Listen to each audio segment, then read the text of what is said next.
আজকে আমরা অ্যাকচুয়ালি ট্রান্সফরমারের টেস্টিং রিলেটেড যে ম্যাথমেটিক্স গুলো আছে এগুলো আমরা প্র্যাকটিস করব। যেমন ট্রান্সফরমারে আমরা জানি দুই ধরনের টেস্ট হয়, একটা হচ্ছে ওপেন সার্কিট টেস্ট, একটা শর্ট সার্কিট টেস্ট। আর অনেক ধরনের টেস্ট হয়, কিন্তু প্রাইমারি টেস্ট হচ্ছে এগুলাই। তো এই দুই ধরনের টেস্ট, ওপেন এবং শর্ট, এই রিলেটেড আমরা কিছু ম্যাথমেটিক্স আজকে প্র্যাকটিস করব। তো আমরা প্রথমে দেখি আমাদের গিভেন ডেটা কি কি দেওয়া আছে। তো প্রথম বলা হচ্ছে transformer test are conducted on a 50 kVA transformer. তার মানে 50 kVA হচ্ছে ট্রান্সফরমারের এস দেওয়া আছে। তারপর এখানে টার্ন রেশিও বের করা যাবে, এবং বলা আছে এটা সিঙ্গেল ফেজ, এবং ফ্রিকোয়েন্সি দেওয়া আছে। এবং ট্রান্সফরমারের দুটা টেস্ট করা হয়েছে, একটা হচ্ছে ওপেন সার্কিট টেস্ট, একটা শর্ট সার্কিট টেস্ট। তো ওপেন সার্কিট টেস্টের কিছু ডেটা এখানে বলা হচ্ছে 240 ভোল্ট। তো ওপেন সার্কিট টেস্টে যে ভ্যালু দেওয়া থাকে সেটাকে আমরা কি বলি? ওপেন সার্কিট ভোল্টেজ, না, ভিওসি। তারপর ওপেন সার্কিটে যে কারেন্টটা দেওয়া থাকে সেটা open circuit current, IOC. Open সার্কিটে যে পাওয়ারটা দেওয়া থাকে এটা ওপেন সার্কিট পাওয়ার, পিওসি। তারপর এখানে শর্ট সার্কিট টেস্টে কিছু ডেটা দেওয়া আছে। এই ভোল্টেজটা কি? 110 ভোল্ট। এটা হচ্ছে ভিএসসি, শর্ট সার্কিট পাওয়ার। এটা হচ্ছে আইএসসি, শর্ট সার্কিট পাওয়ার। আর এটা হচ্ছে PSC, short circuit power, short circuit current, short circuit power. আর এই ভ্যালুগুলা যদি আমরা একটু চিন্তা করি, এটা হচ্ছে আমাদের এস। এখান থেকে আমরা এ বের করতে পারবো, ভিপি বাই ভিএস করলে এ এর ভ্যালু আসবে কত? 10। এবং সিঙ্গেল ফেজ ফ্রিকোয়েন্সি দেওয়া আছে। তো অনেকগুলা গিভেন ডাটা বলা হচ্ছে কি, যে জিনিসটা আমাকে বের করতে হবে সেটা একটু আমরা একটু আগে আইডেন্টিফাই করি। Calculate the approximate equivalent parameters of the transformer. ট্রান্সফরমারের ইকুইভ্যালেন্ট সার্কিটে যে প্যারামিটার গুলো আছে সেগুলো আমাকে বের করতে হবে। কোন সাইডের সাপেক্ষে? হাই ভোল্টেজ সাইডের সাপেক্ষে। অর্থাৎ calculate the approximate equivalent parameters of transformer refer to the high voltage and low voltage side, দুইটাই বের করতে হবে। প্রথমে আমরা একটা বের করব, তারপরে আরেকটা বের করব। তো এখন আমরা দেখি এখানে আমরা যেই ট্রান্সফরমারটা ইউজ করছি সেই ট্রান্সফরমারের হাই সাইড কোনটা? হাই সাইড হচ্ছে 2400 ভোল্ট, তাই না? এবং এই 2400 ভোল্টটা যেহেতু আগে লেখা আছে এবং কোথাও আর কোনো ডেটা নাই, বলা নাই যে এটা সেকেন্ডারি, তাহলে কনভেনশন অনুযায়ী আমরা ধরে নিব এই ট্রান্সফরমারে এটা হচ্ছে primary side as well as high side. High side তো এটা রং হওয়ার কারণ নাই, টার্ন রেশিও দেখলেই বোঝা যায়। কিন্তু এটা প্রাইমারি কিনা সেকেন্ডারি এটা ডিফাইন করা ইম্পর্টেন্ট। তাহলে এটা হচ্ছে প্রাইমারি সাইড। তাহলে এই ম্যাথে আমরা যত ধরনের open equivalent circuit parameter use করব, প্রাইমারির জন্য সবগুলো হবে কি 1। R E Q 1, X C Q 1, R C 1, X M 1, এই চারটা প্যারামিটার। আচ্ছা, তাহলে এই সাইডটা তো আর বলার দরকার নেই, একটা যদি প্রাইমারি হয় আরেকটা অবশ্যই সেকেন্ডারি হবে। এবং এই সাইডের ইকুইভ্যালেন্ট প্যারামিটার গুলাকে আমরা 2 দ্বারা ডিনোট করব।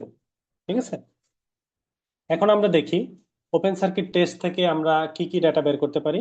ওপেন সার্কিট টেস্টে ডাটা বের করার একটা প্রসিডিউর আছে, এবং এটা যদি তোমরা ফলো করো তাহলে এই টেস্ট থেকে প্যারামিটার বের করা খুবই ইজি। প্রথমে আমি যদি ওপেন সার্কিটেরটা দেখাই, ওপেন সার্কিটে আমার যে ডাটাগুলা দেওয়া আছে সেখান থেকে আমি একটা ফর্মুলা লিখতে পারি, যে cos theta OC. Cos theta OC সমান আমি কি লিখতে পারি? P OC divided by VOC into I OC, তাই না? এটা তো ইজিলি লেখা যায়, পি সমান ভিআই কস থিটা। এখান থেকে আমি থিটা ও সিটা বের করে নিতে পারবো। কিভাবে? দেখো, পিওসি প্রশ্নে দেওয়া আছে, ভিওসি দেওয়া আছে, আইওসি দেওয়া আছে, আর কসটা ইনভার্স করে দিলে ওইদিকে চলে গেলেই আমাদের কিন্তু ভ্যালুটা বের হয়ে যাবে। ঠিক আছে? তাহলে এটা আমরা এখন বের করব। তো এখানে জাস্ট ভ্যালুটা বসালেই আমরা এখান থেকে একটা ভ্যালু পাবো, যে ভ্যালুটা আসবে ডিগ্রিতে, আমরা বুঝতে পারলাম। এরপরে ওপেন সার্কিট প্যারামিটার থেকে আমরা যে ভ্যালুগুলো বের করি সেগুলো হচ্ছে প্যারালাল ব্রাঞ্চের কম্পোনেন্ট, আর সি আর এক্স এম। তো প্যারালাল ব্রাঞ্চের কম্পোনেন্ট গুলো যেহেতু প্যারালালি থাকে, প্যারালালে ক্যালকুলেট করার জন্য আমাদের অ্যাডমিটেন্স বের করলে সুবিধা। আমরা যদি ইম্পিডেন্স দিয়ে বের করি তাহলে ক্যালকুলেশন একটু বড় হবে, এই জন্য আমরা অ্যাডমিটেন্সটা নেই। অ্যাডমিটেন্স নেওয়ার ফর্মুলা কি?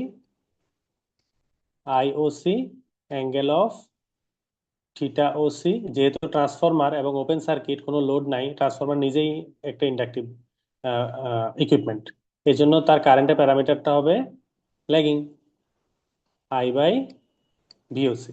অর্থাৎ জেনারেল ফর্মুলা জেড সমান যেমন ভি বাই আই, অ্যাডমিটেন্স হচ্ছে ইম্পিডেন্সের উল্টা রাশি, তাহলে এটা আই বাই ভি। তো দেখো আইওসি প্রশ্নে দেওয়া আছে, ভিওসি দেওয়া আছে, থিটা ওসি একটু আগে আমি পেলাম, তাহলে এখান থেকে আমি ক্যালকুলেট করে উম, এটা ক্যালকুলেটর দিলে আমি দুইটা রাশি পাবো, একটা হবে জি আর একটা হবে বি। একটা রিয়েল টার্ম আসবে, একটা ইমাজিনারি টার্ম আসবে। তো রিয়েল টার্মের যে পার্টটা এখান থেকে বের হবে, সেই রিয়েল টার্মটা হচ্ছে কন্ডাক্টেন্স, জি মানে হচ্ছে কন্ডাক্টেন্স আর বি মানে সাসেপ্টেন্স। তাহলে আমার জি হচ্ছে কন্ডাক্টেন্স আর বি সাসেপ্টেন্স, তাহলে এখানে জি কে যদি আমি রেসিপ্রোকাল করি তাহলে আমি কি পাবো? প্যারালাল ব্রাঞ্চের কম্পোনেন্ট দুটো পেয়ে যাব। একটা হবে আরসি, আরসি সমান হচ্ছে 1/G, আর আরেকটা কম্পোনেন্ট প্যারালালের সেটা হচ্ছে এক্সএম, এক্সএম সমান কি? 1/B। তাহলে দেখো জিও আমি জানি, বিও জানি, এখানে বসাই দিলে আমি আরসি আর এক্সএম পেয়ে যাব। কিন্তু এখানে ইম্পর্টেন্ট টার্মটা হচ্ছে যে আরসি আর এক্সএম তো আমি পেয়ে গেলাম, কিন্তু এই আরসি আর এক্সএম এর নোটেশনটা কি হবে? এটা কি প্রাইমারি হাই ভোল্টেজ সাইডের সাপেক্ষে বের হলো, নাকি লো ভোল্টেজ সাইডের সাপেক্ষে বের হলো, না কোন সাইডে বের হলো? এটা আমাকে এখন বের করতে হবে। এটা কি 1 হবে না 2 হবে? তো দেখো এটা আরসি 1 নাকি আরসি 2। দেখো আমরা থিওরিটিক্যাল নলেজ থেকে আমরা অলরেডি জানি, আমরা যদি একটা ওপেন সার্কিট টেস্ট করি, ওপেন সার্কিট টেস্টে আমি কত ভোল্টেজ অ্যাপ্লাই করি? চিন্তা করো তো, রেটেড ভোল্টেজ অ্যাপ্লাই করি না? এই জন্য আমি 240 দিলাম। 240 কোন সাইডের জন্য রেটেড? এই সাইডের জন্য রেটেড, তাই না? সেকেন্ডারি সাইডের জন্য। তার মানে ওপেন সার্কিট টেস্ট করে আমি যে ভ্যালুগুলা পেলাম সেগুলো কোথায় আছে? সেকেন্ডারি সাইডে। সেকেন্ডারি সাইডের নোটেশন আমরা কি দিয়ে প্রকাশ করি? 2 দিয়ে প্রকাশ করি। তার মানে তার মানে এই সেকেন্ডারি সাইডের যে ভ্যালুগুলো আমরা পাচ্ছি, এই ভ্যালুগুলাতে, যেহেতু সেকেন্ডারি সাইডের সাপেক্ষে হচ্ছে এবং সেকেন্ডারি সাইডটা এই ম্যাথে লো টেনশন সাইড এবং সেকেন্ডারি সাইড অপেক্ষা করছে, আর সেকেন্ডারি সাইডটা হচ্ছে আমরা 2 দিয়ে প্রকাশ করি, এই জন্য এই ভ্যালুটা হবে আমার আরসি 2 আর এক্সএম 2। এখন এটাকে যদি আমি প্রাইমারি সাপেক্ষে আনতে চাই, যেহেতু সেকেন্ডারি পেলাম, প্রাইমারি হাই ভোল্টেজ সাইডের সাপেক্ষে আনতে হবে, ম্যাথে বলা আছে হাই ভোল্টেজ সাইডও আমার লাগবে। তো হাই ভোল্টেজ সাইডের সাপেক্ষে আমি যদি এটাকে রেফার করি তাহলে আমার কি লাগবে? আরসি 1 লাগবে। এখন আরসি 1 আমরা কিভাবে বের করি? আরসি 1 সেকেন্ডারি থেকে প্রাইমারিতে কোনো কিছু আনলে আমরা কিন্তু এ স্কোয়ার দিয়ে গুণ করি, তাই না? এ স্কোয়ার আরসি 2। ঠিক একইভাবে আমরা যদি এটাকে প্রাইমারির সাপেক্ষে আনি, XM 1 equal to A square XM 2। তো দেখো এ স্কোয়ার কিন্তু প্রশ্নে দেওয়া আছে, আরসি 2 তুমি একটু আগে পেয়ে গেলা, এক্সএম 2 একটু আগে পেয়ে গেলা। তাহলে এটা ক্যালকুলেট করে তুমি হাই ভোল্টেজ সাইড এবং লো ভোল্টেজ সাইডে প্যারালাল ব্রাঞ্চের কম্পোনেন্ট গুলো পেয়ে গেছো অলরেডি। তাহলে ওপেন সার্কিট টেস্ট থেকে আমরা কি পেলাম? কোর লস রেজিস্ট্যান্স এবং ম্যাগনেটাইজিং রেজিস্ট্যান্স। তা আমাকে যে ইকুইভ্যালেন্ট সার্কিটটা তারা আঁকতে বললো, সেই ইকুইভ্যালেন্ট সার্কিটে আমার যে সকল প্যারামিটার প্রয়োজন হয়, সেই প্যারামিটারের মধ্যে আমি কোনটা কোনটা পেলাম একটু দেখো। ইকুইভ্যালেন্ট সার্কিট দেখতে তো এরকম হয়, তাই না? আমরা যদি ট্রান্সফরমার ইকুইভ্যালেন্ট সার্কিট চিন্তা করি, এরকম হয়। তা আমি যদি প্রাইমারি সাইডের সাপেক্ষে ড্র করি এরকম, সেকেন্ডারি সাইডের সাপেক্ষে ড্র করলে এরকম। এখন আমরা এই যে পেয়ে গেলাম আরসি 1 এক্সএম 1 পেয়ে গেলাম, আরসি 2 এক্সএম 2 পেয়ে গেলাম, ঠিক আছে? তাহলে আরসি 1 এক্সএম 1 যেহেতু পেলাম, এই দুইটা পেয়ে গেলেই কি আমার ম্যাথ শেষ, এবং এখানে REQ2 XEQ2 পেয়ে গেলে আমার ম্যাথটা শেষ হয়ে যাবে। তাহলে ওপেন সার্কিট থেকে দুইটা প্যারামিটার পেলাম এবং তাদেরকে ট্রান্সফার করে আমরা সেকেন্ডারি সাপেক্ষে বের করে রাখলাম।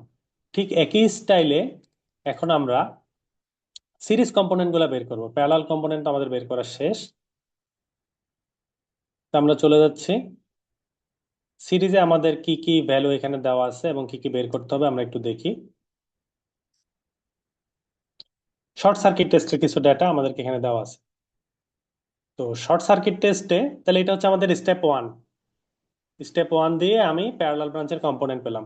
এরপর আমার স্টেপ 2, এটা কিন্তু প্রশ্নের নম্বর দিচ্ছি না, স্টেপ বোঝাচ্ছি। স্টেপ 2 তে শর্ট সার্কিটের প্যারামিটার বের করব। তো শর্ট সার্কিটের প্যারামিটার বের করার জন্য আমরা একটা প্রসিডিউর ফলো করব, কোয়াইট সিমিলার টু এটার মতোই। তো শর্ট সার্কিটে আমার পাওয়ার ফ্যাক্টর কি হবে? কস থিটা এসসি হবে, তাই না?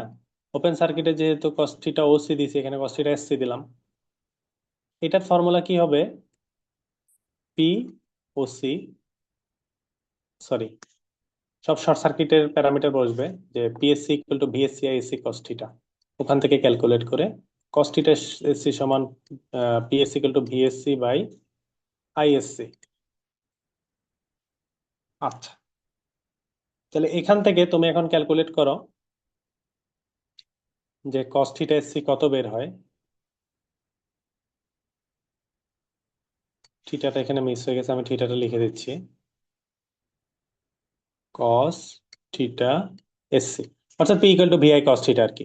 তো দেখো পিএসসি প্রশ্নে দেওয়া আছে, ভিএসসি দেওয়া আছে, আইএসসি দেওয়া আছে, জাস্ট এই ফর্মুলাতে বসায় তুমি যদি জাস্ট ইনভার্ট করো, তুমি কস থিটা এসসি এখান থেকে পেয়ে যাবা, যে এত ডিগ্রি, এই ভ্যালুটা তুমি পেয়ে গেলা শর্ট সার্কিট টেস্ট থেকে। এখন শর্ট সার্কিট টেস্ট থেকে আমরা হচ্ছে সিরিজ কম্পোনেন্টের ভ্যালু পাই, তো সিরিজে ক্যালকুলেট করার জন্য ইম্পিডেন্স বের করা হচ্ছে উত্তম, তাহলে ক্যালকুলেশন সহজ হয়। এই জন্য আমরা এখানে ইম্পিডেন্স বের করব। তাহলে আমি যদি জেড বের করি, জেড ইকুয়াল টু কি ভি বাই আই, তাহলে আমি কি লিখতে পারি? VSC by ISC. তো যেহেতু আমরা এসিতে অঙ্ক করতেছি, কারেন্টের অ্যাঙ্গেল থাকতেও পারে, তাহলে কারেন্টের অ্যাঙ্গেল কি হবে? ISC into theta, ISC angle of theta SC. এখন এটা কি হবে? নেগেটিভ, যেহেতু ট্রান্সফরমার একটা ইন্ডাকটিভ এলিমেন্ট এবং ওকে শর্ট করছে, ওর ভিতরে কি আছে? শুধু ওয়াইন্ডিং এ আছে, তার মধ্যে ইন্ডাকটিভ রিঅ্যাকটেন্সের মান বেশি, এজন্য কারেন্টের অ্যাঙ্গেলটা নেগেটিভ হয়ে গেল। তো এটাকে ক্যালকুলেট করলে, যেহেতু ইম্পিডেন্স বের করছো, তুমি দুইটা প্যারামিটার পাবা, রিয়েল পার্টটা হবে আর, আর ইমাজিনারি পার্টটা হবে X, R plus J of X. এখন এই যে আর বের হবে, সেই আরটা আমার কি হতে পারে? Equivalent series resistance. আর যে এক্সটা বের হবে সেটা ইকুইভ্যালেন্ট সিরিজ রিঅ্যাকটেন্স। তাইলে আর ই কিউ হচ্ছে আর, আর এক্স ই কিউ হচ্ছে এক্স। এখন প্রশ্ন হচ্ছে এটা কি ওয়ান নাকি টু? এটা কি প্রাইমারি সাপেক্ষে বের হলো না সেকেন্ডারি সাপেক্ষে বের হলো? এটা math to math, test to test vary করতে পারে। তো আমরা দেখি শর্ট সার্কিট টেস্টে আমরা জানি যে আমরা ফুল ভোল্টেজ সাপ্লাই করি না, কিন্তু আমরা রেটেড কারেন্ট সাপ্লাই করি। তাহলে এই 110 ভোল্ট, এইটা দেখে আমার বোঝার উপায় নাই যে এটা কি প্রাইমারি সাপেক্ষে না সেকেন্ডারি সাপেক্ষে, যেহেতু আমরা ফুল ভোল্টেজ সাপ্লাই করি না, ফুল ভোল্টেজের একটা পার্সেন্টেজ সাপ্লাই করি। তাহলে শর্ট সার্কিটে আমরা দেখবো এই কারেন্টের দিকে, যে এটা কোন সাইডে রেটেড কারেন্ট। এটা যে সাইডে রেটেড কারেন্ট, নিশ্চয়ই টেস্টটা ওই সাইডে করা হয়েছে। তাহলে আমরা এখন বের করে দেখি। আমরা এখন যদি এখান থেকে রেটেড কারেন্টটা বের করি, এটা একটু তোমাদের হেল্প করতে হবে। In the mean time calculator একটু এই ক্যালকুলেশনটা করো। আমি যদি এখন আই রেটেড ওয়ান, অর্থাৎ প্রাইমারি রেটেড কারেন্ট বের করি, তাহলে আমি কি বলতে পারি? ট্রান্সফরমারের টোটাল যে পাওয়ার 50 kVA, এটাকে যদি আমি ভোল্টেজ দিয়ে ভাগ দেই, তাহলে আমি প্রাইমারি রেটেড কারেন্ট পাবো। এটা ক্যালকুলেট করে দেখো কত আসে। ঠিক কিভাবে সেকেন্ডারি রেটেড কারেন্ট বের করো, অথবা টার্ন রেশিও দিয়ে কনভার্ট করে নাও, তোমার ইচ্ছা। তাহলে সেকেন্ডারি রেটেড কারেন্ট কি হবে? ট্রান্সফরমারের রেটেড পাওয়ার ডিভাইডেড বাই সেকেন্ডারির ভোল্টেজ। তো এটা একটু কেউ একটু করবা, একটু করে দেখো তো কত আসে। স্যার প্রাইমারিটা আসে স্যার 20.8। 20.8। আচ্ছা, প্রাইমারিটা যদি 20.8 আসে, তাহলে আমরা সেকেন্ডারিটা আর না করলেও সমস্যা নাই, তোমার কথায় বিশ্বাস করে নিলাম। তার মানে এই যে রেটেড কারেন্টটা প্রশ্নে দেওয়া আছে 20.8, এটা কোন সাইডের? এটা অ্যাকচুয়ালি ট্রান্সফরমারের সেকেন্ডারি সাইডে রেটেড কারেন্ট। আর শর্ট সার্কিটে আমরা সেকেন্ডারি সাইডে কি করি? টেস্ট করি। এটা বাধ্যতামূলক না, মানে এই মেথডের জন্য করা হয়েছিল আর কি, আমরা চাইলে হাই সাইডও করতে পারতাম। তাহলে যেহেতু এটা সেকেন্ডারি সাইডের রেটেড কারেন্টের সাথে মিলে, তার মানে এইখানে আমি যে রেজিস্ট্যান্স আর রিঅ্যাকট্যান্স পাচ্ছি সেটা সেকেন্ডারি সাইডের সাপেক্ষে, এবং তার নোটেশন হবে 2 দ্বারা। ঠিক আছে? অর্থাৎ আমার এখানে যে রেজিস্ট্যান্সটা পেলাম সেটা হচ্ছে R Q two, X Q two. ঠিক আছে? তো এই হচ্ছে আমাদের এখান থেকে টোটাল আমাদের যে ক্যালকুলেশন, অর্থাৎ আমরা পেয়ে গেলাম R Q two, X Q two. ঠিক একইভাবে একটু আগে যেমন RC2, XM2 এগুলো বের করছিলা, পরে আবার RC1, XM1 এগুলো বের করছিলা, ঠিক একইভাবে এখন তোমাকে আবার কি করতে হবে? যেহেতু আর কিউ টু পেয়েছো, আর কিউ ওয়ানও তোমাকে বের করতে হবে। তাহলে আমরা এখন আর কিউ ওয়ানটা একটু বের করি। আর কিউ ওয়ানটা কি হতে পারে?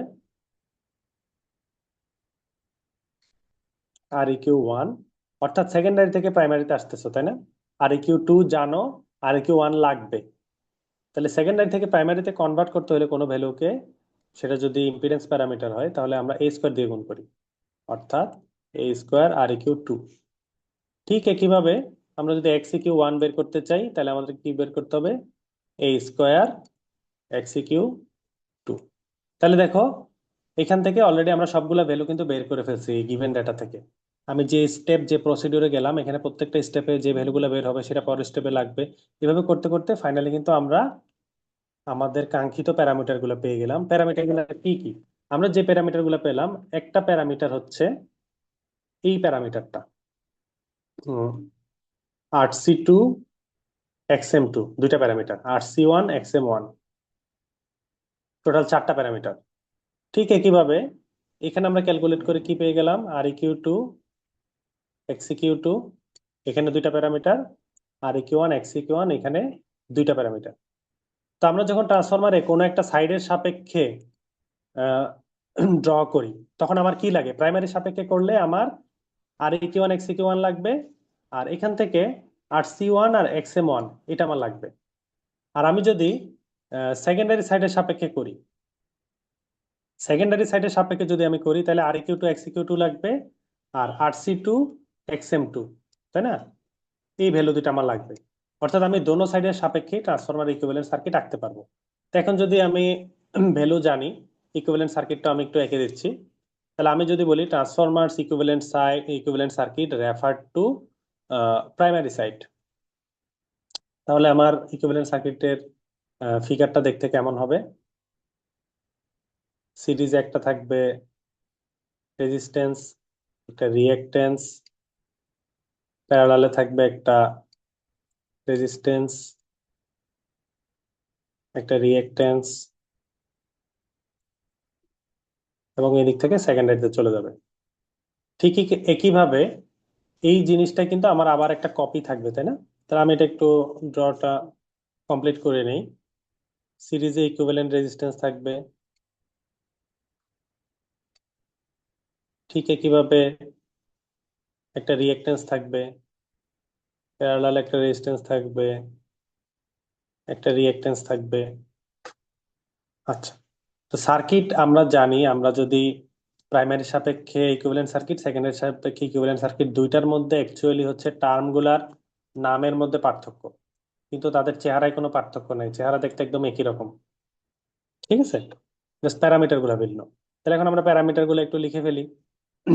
তাহলে প্রাইমারি সাপেক্ষে যদি আমি ড্র করি তাহলে এখানে হবে ভিপি, এখানে ভোল্টেজ, যে ভোল্টেজটা অ্যাপ্লাই হবে সেটা ভিপি, এখানে যে কারেন্টটা ফ্লো হবে সেই কারেন্টটা হবে আইপি, এখানে যে ভ্যালুটা সেটা হবে REQ1 XEQ1 RC1 XM1।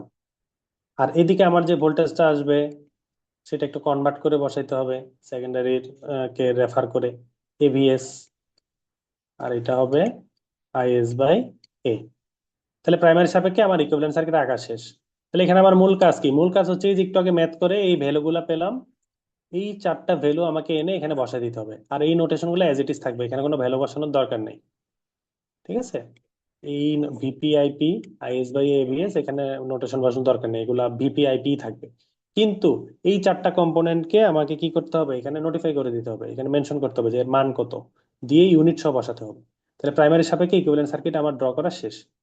ঠিক একইভাবে আমি যদি এখন সেকেন্ডারি সাইডের সাপেক্ষে বা transformer equivalent circuit refer to the secondary side draw করি, then we should put VS here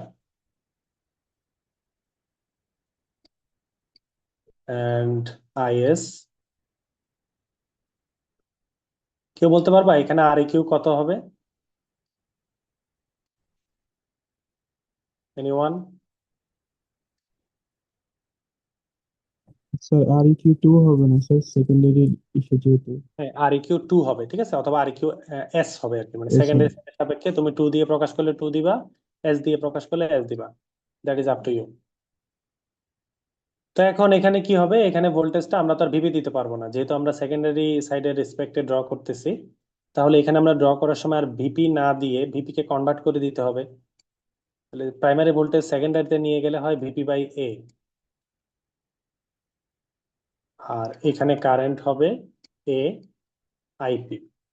অর্থাৎ আমার দুইটা ফিগার আমি এখান থেকে পেয়ে গেলাম। একটা ফিগার হচ্ছে বাম পাশে যে ফিগারটা দেখা যাচ্ছে সেটা হচ্ছে transformer equivalent circuit refer to the কোন সাইড, প্রাইমারি। আর ডান সাইডে আমি যে ইকুইভ্যালেন্ট সার্কিটটা দেখতে পাচ্ছি সেটা হচ্ছে transformer equivalent circuit refer to the secondary side. Okay, তাহলে দেখো আমরা কিন্তু এই ম্যাথটা অলরেডি সলভ করে ফেলেছি, এবং এটা হচ্ছে একটা প্রসিডিউর। এটা ইজিয়েস্ট একটা প্রসিডিউর, এটা ফলো করে আমি করলাম। আরো বিভিন্ন ভাবে এই ধরনের ম্যাথ করা যায়। তোমরা যে আরো বিভিন্ন পাথওয়ে জানতে চাও তাহলে এখানে আমাদের স্লাইডের ম্যাথটাও দেখতে পারো, অথবা বিএল থেরাজের একটা বই আছে, ওখান থেকে তোমরা ফলো করতে পারো। ওখান থেকেও তুমি এই সংক্রান্ত ইনসাইট পেয়ে যাবে। তো ওরা ওই ম্যাথটা করলো এবং ভ্যালুগুলো এখানে বসিয়ে দিল। এবং এখানে কিছু প্র্যাকটিস প্রবলেম দেওয়া আছে, এটা একটু প্র্যাকটিস করবা। এবং চ্যাপম্যানের বইতে ট্রান্সফরমার চ্যাপ্টারে ওপেন সার্কিট শর্ট সার্কিটের জাস্ট 2 থেকে 3টা এক্সাম্পল আছে, এগুলো একটু প্র্যাকটিস করে তোমার এক্সপার্টিসটা আর একটু ইমপ্রুভ করতে পারো।